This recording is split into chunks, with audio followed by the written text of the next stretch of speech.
એટલે અમે તો તમને કીધું હતું સવારે 10 વાગે મળીશું, હવે 11 વાગ્યા છે. શું ડિસિઝન લીધું છે? અમારી જે માગણી હતી કે આ તમારું સપ્ટેમ્બરનો પગાર સ્લીપ તમે સપ્ટેમ્બરમાં 22,987 રૂપિયા બધાને ચૂકવેલા. અમારી એ જ માગણી છે, એ જ પ્રમાણે પગાર 22,987 આ લોકોને મળવા જોઈએ. ત્યારે આ લોકોની બધી તૈયારી છે. તમે જો હમણાં જ 22,987 પ્રમાણે 127 લોકોની હમણાં જ જેબીએમ કંપની હમણાં જ બાહેધરી લખીને અમને આપી દેતી હોય તો અમે હમણાં આંદોલન સમેટવાના છે.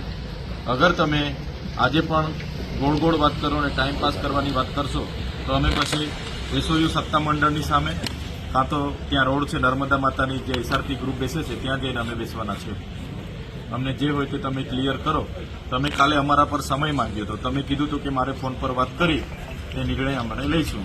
એટલે અમે તમને કલાક 2 કલાક નહીં પણ આજે સવારે 10 વાગ્યા સુધીનો તમને સમય આપ્યો હતો. હવે તમે અમને જણાવો, આમાં કંઈ નવીન માગણી કરતા હોય એવું કંઈ જ નથી. જે તમે 22,987 રૂપિયા હમણાં સપ્ટેમ્બર સુધી અમને આપ્યા છે અને અચાનક જ તમને કોઈને પૂછ્યા વગર 15,000 ને 2 રૂપિયા કરી દીધા છે. બસ આ જ માગણી છે. જૂના કર્મચારીઓ છે, આટલી તમારા માટે મહેનત કરે છે, ઈમાનદારી નિષ્ઠાથી કામગીરી કરે છે, તમારો પરિવાર છે, એમને તમે સાચવી નથી શકતા. તો આજે અમારે બધાએ આવીને અહીંયા ધરણા પર બેસવું પડ્યું છે.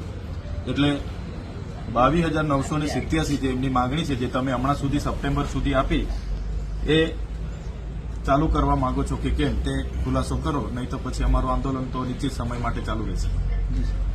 સર, એમાં વાત થઈ ગઈ કંપનીના ઉપરી અધિકારી અને સાહેબ સુધી બી વાત થઈ ગઈ, એટલે એમણે એવું જ કીધું કે માંગણી આવી થોડોક ટાઈમ જોઈશે. જે મેં તમને કાલે જ કીધું, એ લોકો 1 મહિનાનો ટાઈમ. અરે ભાઈ, પણ આજે 6ઠ્ઠો દિવસ છે, કેટલો સમય આપવાનો અમારે? નિર્ણય લેવામાં આવે. કાલે તમે કીધું અમને સાંજ સુધીમાં તમે સમય આપો. અમે બધા ધરણા પરથી ઉઠીને કીધું કંઈ વાંધો નહીં, અમે સવારે પાછા આવીએ છીએ.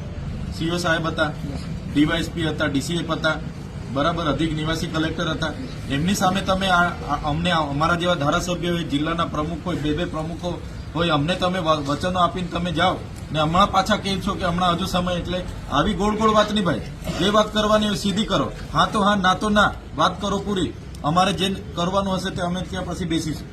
તમે કાલે સમય માંગ્યો આટલા અધિકારીઓની સામે, આજે પાછા કહે છો કે અમે વાત કરી, નામ કર્યું, તેમ કર્યું. એવી વાત નહીં.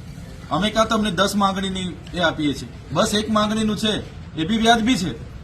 સપ્ટેમ્બર મહિના સુધી તમે 22,987 રૂપિયા આપ્યા અને અમને પૂછ્યા વગર તમે અચાનક 15,000 રૂપિયા કરી નાખ્યા. પગાર વધવો જોઈએ કે ઘટવો જોઈએ?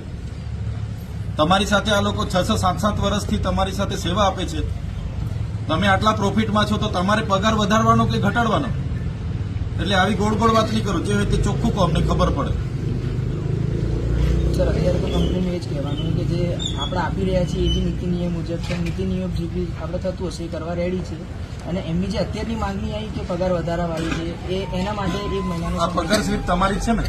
આ બધાને તમે આ રીતના પગાર આપ્યો છે ને, તો કેમ અચાનક તમે પૂછ્યા વગર ઘટાડો? 12 કલાકનો પગાર હતો. અરે પણ કરાવો ને, નોકરી કરતા તૈયાર જ છે, કામ કરાવો. એ વસ્તુના જ ડિસ્કશન માટે કંપનીના. હા કરાવો, તૈયાર છે કર્મચારીઓ.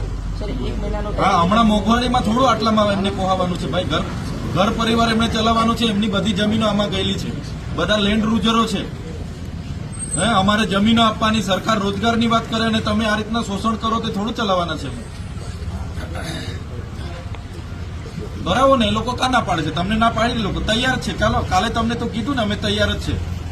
તમે 7 વાગે બોલાવો, 7 વાગે ચડવા તૈયાર છે લોકો. એ વસ્તુના જ તમે આજે બહારના ડ્રાઈવરો લાવ્યા છે. કેમ ભાઈ? બહારના ડ્રાઈવરોને લાવવાની શું જરૂર પડી તમને? તમને એમને 1200 રૂપિયા આપો છો, રહેવાનું, જમવાનું, ભાડું, બધી વ્યવસ્થા કરો છો. એ જ વસ્તુ આ લોકોને આપીને તમે તમારો પરિવાર છે હાચવી નથી શકતા તમે. આની જે હોય તે ક્લિયર કટ કહો, એટલે અમે પછી અહીંથી ચાલતા પકડીએ, ત્યાં અમે ધરણા પર બેસીશું. એ કઈ તમારી સાથે અમે 10 વખત જીભાજોડી કરવા થોડા આવીએ છીએ ભાઈ.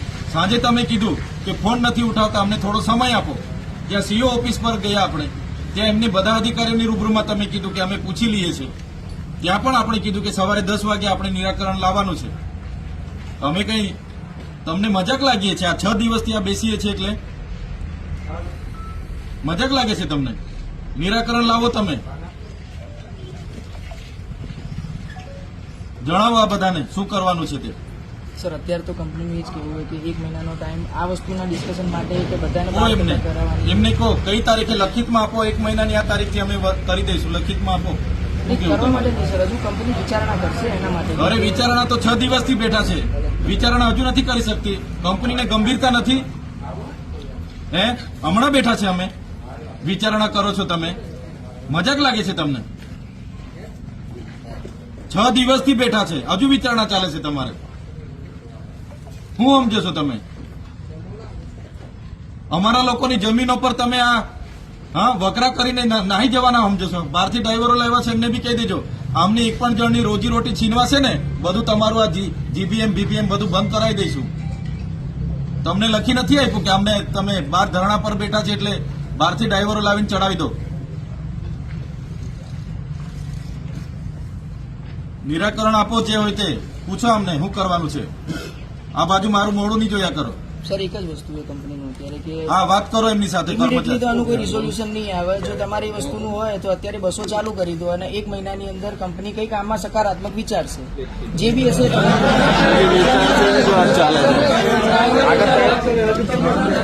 આગળ 3 મહિના ચાલેલું હતા, કેવી વાત 3 મહિના સુધી વિચાર્યો ને? સાહેબ તમે હાજર હતા, તમારી હાજરીમાં અમે ટાઈમ તો અગાઉ આપેલો છે, બરાબર છે. અગર તમે એ 9 દિવસમાં સાહેબ કશું નથી